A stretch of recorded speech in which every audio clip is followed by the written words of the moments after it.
Mirëmbrëma dhe përshëndetje. Unë jam Mesut Shabani në podcastin Mesut Shabani. Bëni subscribe.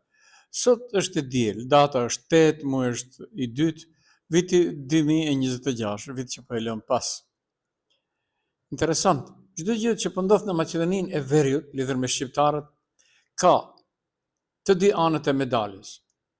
Ata të cilët janë në pushtet, nëse ndodh diçka e mirë, thonë ne e kemi bërë për 2 vite. Nëse ndodh diçka jo e mirë, fajti ka BDI 22 vite. Unë do dalem pak në të se si nga zemra e plasur në Tetov ka plasur humori angles lidhur me ligjin e gjuhëve. Pra në stilin britanik, por ballkanik në shpirt. Vlen. BDI ka qenë 22 vite në pushtet dhe s'ka bërë asgjë. Një vërejtje shumë e saktë e bërë me qetësinë e dikujt që s'ka bërë ende asgjë vetë. Ndërsa BDI, jo më mirë të mos dilni fare në politikë. Thënë nga partia që ka dalë gjithmonë në politikë, por rrallë në rezultate. Ndërsa publiku shqiptar i shkretë thotë, po ligji i gjuhëve vlen e BDI bashkë në korë. Një moment, ta shohim çfarë mendon Mickovski. Mickovski thotë diçka, vlen, ja pse po flasim, BDI, ja pse s'duhet të flisni. Ligji i gjuhëve rinë qoshë si një dokument i haruar në sirtar që hapet vetëm për konferenca shtypi. Cili është morali angles? Në politikën shqiptare në Maqedoni, kush flet i parë i gabon, kush vepron humbet dhe kush pret. Okej, nuk është okej, por ne vazhdojmë më tej. Pra, gjithandej politika ka mbetur si peng i asaj të cilën nuk po e bëjnë politikë bërësit shqiptarë, të cilës do në natyrë qofshin, ose pozit ose opozit. Unë të ndalem pak në të se çfarë tha Mickovski. Mickovski e bëri si burrat. Pse e bëri Mickovski atë si burrat? Kam një mendimin tim, nuk e di do pajtoni, por është problemi juaj. Unë them kështu. Ai, si duket don që të lirohet nga Znami, për shkak aferave të shumta kohëve të fundit me Serbinë. Dhe Filkov, që është ministër i drejtësisë, është nga radhët e Znamit. Колегите, дали владата работи на тоа да се дозволи правосудниот испит да се полага и на албански јазик? Не гледам тука зашто не се полага. Имаше петиција на студенти дека не се дозволува да се полага на албански јазик, доставена до Министерството за правда. Одговорот бил дека тие што треба да се полага треба познавање на македонски јазик. Меѓутоа утврдувањето на македонски јазик било преку тој правосуден испит. Законот за јазици е јасен во случајот, доколку некој побара да го полага на албански јазик, треба да му се дозволи. Po pra, kjo është një deklaratë vërtet shumë domethënëse e kryeministit Mickovski, i cili u tregoi juristëve të Vlenit dhe të BDI-s se ligji ekziston. E pse BDI deri tash 22 vite nuk e ka bërë provimin në gjuhën shqipe është çështje tjetër.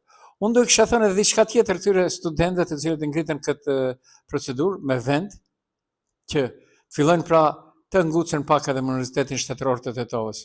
Bollma.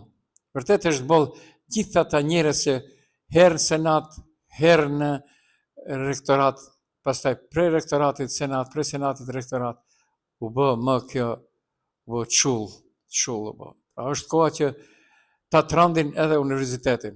Le të shkoj kush do, le të shkoj, pra të lirohet nga që është kapur.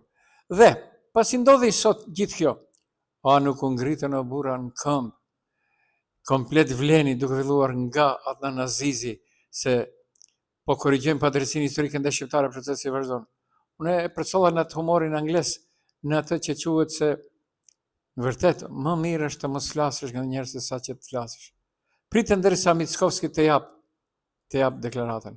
Por ajo që më ka ngacmuar, pra edhe më tepër është deputeti i Kulusit Blen Saranda Imeri Stafaj. Ka reaguar ashpër ndaj deklaratës të fundit të opozitës shqiptare, duke aktuzuar se ata për mungesë të përgjegjësisë dhe hipokrizisë politike nuk arritën që të realizojnë për 2 dekada ligjin. Dhe u thot ajo të tovarçë, o taj troku.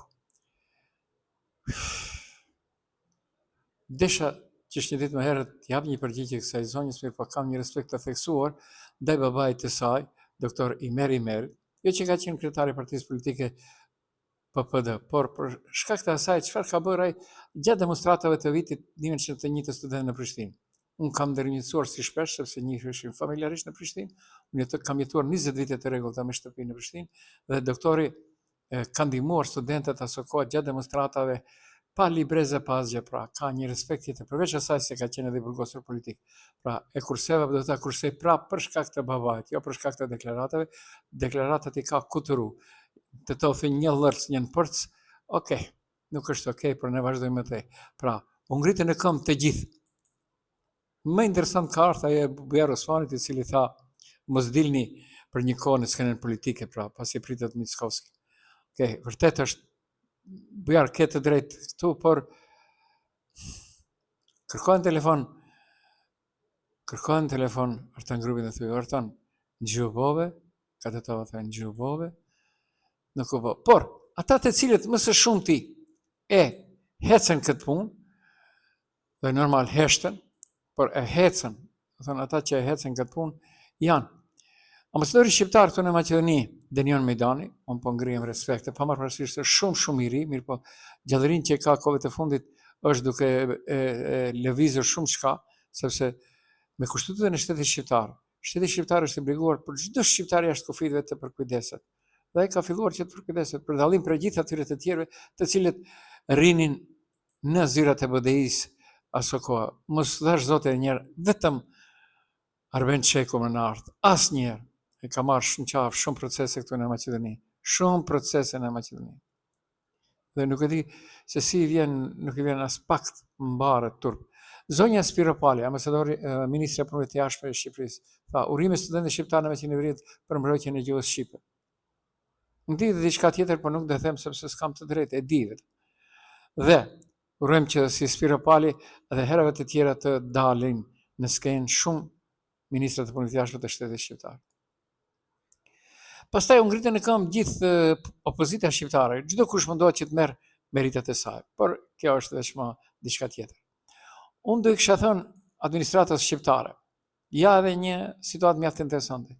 Doli Minçev nga Znam, me ligjin për shërbimin të lartë të udhëheqës, ministri i administratës Goran Minçev thotë se planifikohet shkurtim i institucioneve shtetërore. Ai e tha kështu, 40%.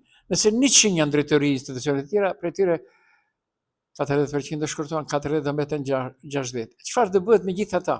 Më merr mendja se 80% do shkohet në atë që është ta zonë. Ka 30% shqiptar që zvoglohet, sepse sistematizimi, gjithë e dim, edhe fëmijët e djepit se është shkurtimi i vendeve të punës.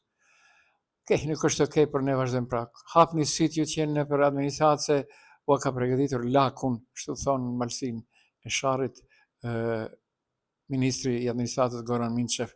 Pra, çdo gjë që bëhet në dëm të shqiptarëve. Ndërsa, vazhdojnë përplasjet për përgjegjësinë e kartelit të drogës prej 5 tonës dhe unë nuk e them, e thot LSDM-ja, direkt e thot. Dëgjoni. Почитувани медиуми, почитувани граѓани. Помина цела една недела од објавата на картелскиот скандал од 5 тони дрога од Македонија, која била запленета во соседна Србија. Со денови нема одговор на најважното прашање. Како 5 тони дрога поминале преку македонската граница и кој ќе одговара?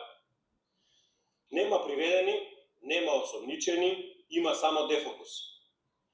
Од јавно објавените фотографии може да се види дека запленетата дрога во Србија била пакувана во големи картонски кутии со димензии 60 на 40 сантиметри, со по 4 до 5 килограми марихуана во најлонски кеси.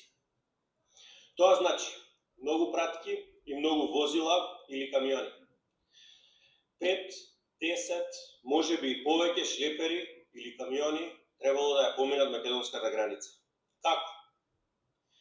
Без подршка, заштита и логистика од врвот на власта, шверцот на огромна количина дрога преку границата едноставно не било возможно.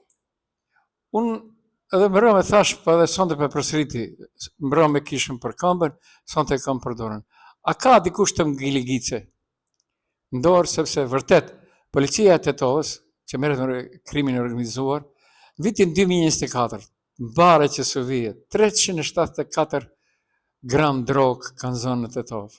374 gram. Njëri prej në lagje këtu më thotë, qash, i ka një konsumues i drogës brenda vitit. Thënë, aq ullet dhe pastaj së ndalesh muhabetet e qytetarëve. Bashkëpunim i organeve me dilerat. Apo si ishte ajo, telefonojnë për diku të vjen policia, ai lark i hjek shpejt e shpejt edhe vjen policia kur gjë nuk gjen. Okej. Nuk është okej, por ne vazhdojmë me të. Pra, dëmin që a bën qytetarëve, ndaj tetovarëve, njerëzve shqiptar brenda organeve shtetërore të policisë, për ndonjë përfitim, do e shohin tek familjet e veta në të ardhmen, jo kështu thonë qytetarët. Dhe më akuzojnë pse nuk merrem më shpesh me këtë temë. S'kam se të merren, njerëzit marrin rroga për atë, unë i bi, kur unë mendoj se duhet t'i bi, ja sikur tash. Pra, në ndërkohë, vërtet është shumë interesante. Kush e lejoi 5 ton drogë? Dhe në ndërkohë, VMR DPMN-ja është ngritur në këmbë dhe thot 40 ton drogë kemi zënë në Shkup dhe në Strumicë. Dhe kështu në mënyrë jo direkte, po në mënyrë indirekte nëpërmes Petrushevskit deputetit ka kërkuar përgjegjësi për Zaevin dhe Filipçin, sepse VMR-ja duhet tash edhe të arsyetohet. Çfarë ka punuar apo si i ka punuar, mendoj, si i ka punuar ANB, apo kush merret ajo që ja përcjell. Poštovani, како во сите скандали во кои има сомнеж за криминал, така и овој не поминува без вклученост во јавноста на името Зоран Заев и секако неговиот ученик и другар Венко Филипчи. Јавувањето во јавност на Заев е директно погодување во центар и изклик на нервоза на Заев, кои се фатени директно на лице место во медот. Заев лаже дека не гради во Дубај, а за тоа има јавни сведоштва и факт е дека Заев заедно со Филипче има златна виза и е добро да објасни во кој основ ја добил визата. Филипче лагаше дека ќе бил доктор во Дубај и затоа добил виза, и Заев ли ќе оперира, па затоа добил виза. Факт е дека основоположник на бизнисот во марихуана во Македонија е владата на Заев. Околу 70% од запленетата дрога е на фирма која е во собственост на кадар од СДС, поточно човек близок на Заев. Дополнително, само во текот на вчерашниот ден во Струмичко беа запленети околу 30 тони дрога. Кое е лицето и фирмата поврзани со СДС? Станува збор за фирмата ЦБД Медплан по собственост на Тони Готев, познат како Мрчев, кој е поранешен председател на општинскиот одбор на СДС во Ново село. Поточно, формалната собственост на фирмата е кај неговиот син Кристијан Котев. Po pra, këto janë përplasje të pozitës dhe opozitës maqedonase, që unë prap vazhdoj në qëndrimin tim të shpallur dhe të botuar me vite. Ka një marrëveshje të fshet ndërmjet VMR-s dhe LSDM-s për disa gjëra, posaçërisht kur kanë bënë me shqiptarët. Te shqiptarët nuk ka asnjë marrëveshje. Aman Filip që na merr në qeveri, aman Mickovski na merr në qeveri. Pra, shqiptarët nuk ka një vit të kuqes për këtë këtyre gjërave. Bëti pra nuk është lule që vjen era, por as edhe vlen nuk është jo lule, por nuk ka arom fare, ka vetëm arom biznesi. Nuk është okej, por ne vazhdojmë edhe pak më tej. Herë parë që një antar i ri i Këshillit Gjyqësor të zgjidhet sipas ligjit të ri, fillimisht publikët duhet të shohin ndërsa organizatat jo qeveritare të investojnë. Ditë më parë e pa se çfarë ndodhi me një antare nga radhat e Vlenit, duke e pyetur nga shoqatat qeveritare. Pra, shoqatat qeveritare duhet të jenë ata të cilët po e përcjellin dhe e vërejnë se ku gabon qeveria, jo të ndihmojnë qeverisë. Nuk është okej, por ne vazhdojmë më tej. Pra, Denion Midani tash në mbrëmje, ambasadori i Shtetit Shqiptar, i cili unë mendoj se ka bërë punën e tij sa i përket ai këtij ligjit për gjuhë, ka një poezi mjaft interesante.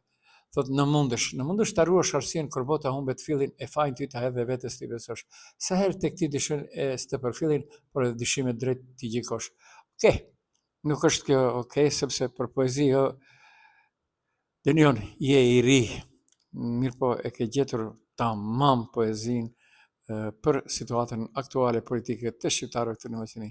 Pra edhe njerë, falenderojmë gjithë ata të cilët përkujdesen nga jashtë për shqiptarët në Maqedoni, se më mbetër për shqiptarët këtu në Maqedoni, Bilal Kasami dhe në shëtitte me rab me kal, kështu thojnë të tofë.